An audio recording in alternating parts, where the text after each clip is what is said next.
മുഅ്മിനീങ്ങളെ, അതുകൊണ്ട് തന്നെ ഈ ഒരു രാത്രി ഈ പ്രപഞ്ചം മുഴുവൻ ശുക്ർ നൽകുന്ന രാത്രിയാണ്. ഈ പ്രപഞ്ചം മുഴുവൻ അല്ലാഹുവിന്റെ മുമ്പിൽ സുജൂദിൽ വീഴുന്ന രാത്രിയാണിത്. ഇവിടെയുള്ള വൃക്ഷലതാദികൾ, ഇവിടെയുള്ള പക്ഷിപ്പറവകൾ, ഇവിടെയുള്ള ജീവജാലങ്ങൾ, എല്ലാ ജീവജാലങ്ങളും അല്ലാഹുവിലേക്ക് ഹംദ് പറയുന്ന മുബാറക്കായ ഒരു രാത്രിയിലാണ് നമ്മൾ സംഗമിച്ചിരിക്കുന്നത്. ആ നബി സല്ലല്ലാഹു അലൈഹി വസല്ലം തങ്ങളുടെ ഒരു മുഹിബ്ബായി ചേർന്ന് കിട്ടുക എന്നുള്ളത് ഈ പ്രപഞ്ചത്തിൽ നൽകപ്പെടുന്ന ഏറ്റവും വലിയ സൗഭാഗ്യമാണ്.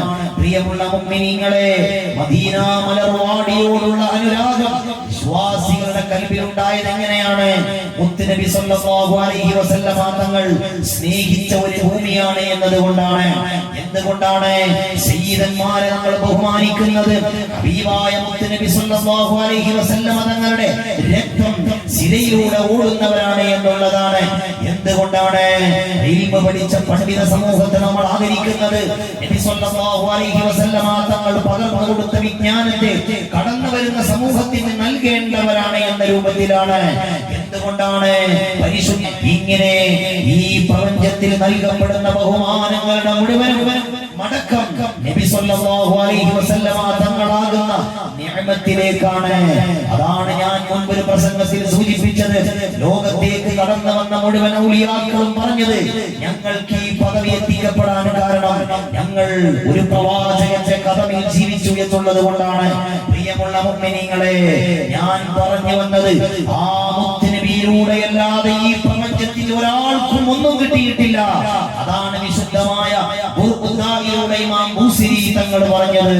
നബി സല്ലല്ലാഹു അലൈഹി വസല്ലം തങ്ങളാകുന്ന കത്തിജ്വലിക്കുന്ന പ്രകാശഗോപുരത്തിൽ നിന്ന് പ്രപഞ്ചത്തിലേക്ക് പ്രസരിച്ച പ്രകാശത്തിൽ നിന്നാണ് ഈ പ്രപഞ്ചത്തിലുള്ള സർവ്വലതാദികളെയും അല്ലാഹു റബ്ബുൽ ഇസ്സത്ത് സംവിധാനിക്കാനും ആദരിക്കാനുമുള്ള കാരണമെന്ന് അയിമ്മത്ത് രേഖപ്പെടുത്തിയില്ലേ? ഒരു മുഅ്മിനായ മനുഷ്യൻ മക്കയിൽ ചെന്ന് ഉംറ ചെയ്യൽ നിർബന്ധമാണ്, മക്കയിൽ ചെന്ന് ഹജ്ജ് ചെയ്യൽ നിർബന്ധമാണ്. പക്ഷേ ആ മക്കയിൽ അണയുന്നതിനേക്കാൾ ഒരു വിശ്വാസിയുടെ കൽവിൽ എത്തിപ്പെടാൻ അവൻ ആഗ്രഹിക്കുന്ന ഭൂമി അത് പരിശുദ്ധമായ മദീനയാണ്. എന്തുകൊണ്ടാണ് മദീന ആദരിക്കപ്പെട്ടത്? മക്കത്തുൽ മുകറമയിൽ നിന്ന് മദീനയിലേക്ക് ഹിജ്റ പോകുന്ന ശഫീആയ മുഹമ്മദുർ റസൂലുള്ളാഹി ആ മുത്തായ നബി സല്ലല്ലാഹു അലൈഹി വസല്ലം തങ്ങൾ നാടുകളുടെ ഉമ്മയായ ഉമ്മുൽ ഖുറയായ മക്കയോട് യാത്ര പറയുന്ന സമയത്ത്, പിറന്ന മണ്ണിനോട് യാത്ര പറയുന്ന മുത്തുനബിയുടെ മനോധരങ്ങളിൽ വല്ലാത്ത വേദനയുണ്ട്. പക്ഷേ നബി സല്ലല്ലാഹു അലൈഹി വസല്ലം തങ്ങൾ അവിടെ പറഞ്ഞൊരു വാക്കുണ്ട്, ഞാൻ ഇഷ്ടപ്പെടുന്ന മക്കയിൽ നിന്ന് ഞാൻ യാത്ര പോകുന്നത് നീ ഇഷ്ടപ്പെടുന്ന മദീനയിലേക്കാണെന്ന്. മുഅ്മിനീങ്ങളെ, അല്ലാഹു റബ്ബുൽ ഇസ്സത്ത് ഏറ്റവും കൂടുതൽ സ്നേഹിച്ചത് മദീനയെയാണ്. കാരണം ആ മദീന എന്ന് പറയുന്നത് അല്ലാഹു റബ്ബുൽ ഇസ്സത്തിന്റെ ഹബീബായ അവിടുത്തെ ഹൃദയം, അല്ലാഹു റബ്ബുൽ ഇസ്സത്തിനെ ഹൃദയത്തിൽ താലോലി ചാദരിച്ച ശഫീആയ നബി സല്ലല്ലാഹു അലൈഹി വസല്ലം തങ്ങൾ ആ മുത്തുനബി ഉമ്മ വെച്ചുറങ്ങുന്ന മണ്ണുള്ളത് മദീനയിലാണ്. മക്കക്കാണോ മഹത്വം, മദീനക്കാണോ മഹത്വം? അയിമ്മത്ത് ചർച്ച ചെയ്യുന്നുണ്ട്. അല്ലാഹു റബ്ബുൽ ഇസ്സത്തിന്റെ മുബാറക്കാകുന്ന കഅബത്തുൽ മുശറഫ നമ്മൾ ബുദ്ധി വെച്ച കാലം മുതലേ നമ്മൾ തിരിഞ്ഞു നിസ്കരിക്കുന്ന കഅബ ഓരോ മുഅ്മിനിന്റെയും ആരാധനയുടെ ഖിബ്ലയാകുന്ന കഅബ ആ കഅബത്തുൽ മുശറഫയുള്ള ഒരു വിശുദ്ധമായ മക്കയിലാണ്. അതുകൊണ്ടാണ് മക്കക്ക് മഹത്വം എന്ന് പറഞ്ഞ അയിമ്മത്തുണ്ട്. എന്നാൽ നബി സല്ലല്ലാഹു അലൈഹി വസല്ലം തങ്ങളുടെ അനുരാഗ ഭൂമിയാണ് മദീന. അതുകൊണ്ട് മദീനക്കാണ് മഹത്വം എന്ന് പറഞ്ഞ അയിമ്മത്തുണ്ട്. പക്ഷേ ഈ പ്രപഞ്ചത്തിൽ ഏറ്റവും കൂടുതൽ മഹത്വമുള്ള മണ്ണേതാണ്? ആ ചോദ്യത്തിന് അയിമ്മത്തിനിടയിൽ അഭിപ്രായാന്തരമില്ല. ആ മണ്ണേതാണ്? മുബാറക്കായ നബി സല്ലല്ലാഹു അലൈഹി വസല്ലം തങ്ങളുടെ പുന്നാര ഭൂമിയെ താലോലിച്ചുറങ്ങാൻ ഭാഗ്യം കിട്ടിയ അകലെ മദീന മലർവാടിയാണ്. ആ മദീന മലർവാടിക്കാണ് ഏറ്റവും കൂടുതൽ മഹത്വമുള്ളത്.